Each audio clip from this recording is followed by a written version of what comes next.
Hi brothers and sisters, எல்லோரும் எப்படி இருக்கீங்க? எல்லோரும் நல்லா இருக்கீங்களா? எல்லோரும் சாப்பிட்டீங்களா?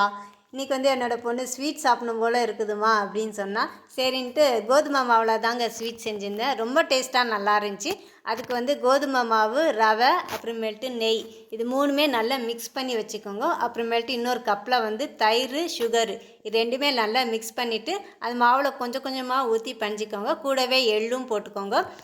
நல்லா மிக்ஸ் பண்ணிவிட்டு இந்த சப்பாத்தி மாவு மாதிரி நல்லா பஞ்சு வச்சுக்கோங்க. சப்பாத்தி மாவோட கொஞ்சம் நல்லா டைட்டான பதத்தில் பஞ்சிக்கோங்க. பஞ்சிட்டு நான் இன்றைக்கி சிலிண்டர் ஷேப்பில் கொண்டாந்துட்டு அது க்ராஸாக கட் பண்ணி வச்சுருந்தேன். உங்களுக்கு எந்த ஷேப்பில் வேணுமோ அந்த ஷேப்பில் நீங்கள் கட் பண்ணி வச்சுக்கோங்க. அப்புறமேட்டு ஃப்ளேம் ரொம்ப லோ ஃப்ளேம்லேயே வச்சு ஃப்ரை பண்ணணுங்க. ரொம்ப ஹை ஃப்ளேமில் வச்சு ஃப்ரை பண்ணிடக்கூடாது. அப்போ தான் நல்லா வேகும். லோ ஃப்ளேம்லேயே வச்சாக்கினா தான். அப்புறம் இது ஹெல்த்தியான ஒரு ஸ்நாக்ஸும் கூடங்க.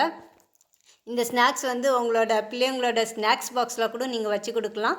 பசங்க நல்லா சாப்பிட்டுட்டு வருவாங்க. அப்புறமே எல்லோருக்கும் இன்றைய நாள் இனிய நாளாக மாறட்டும்.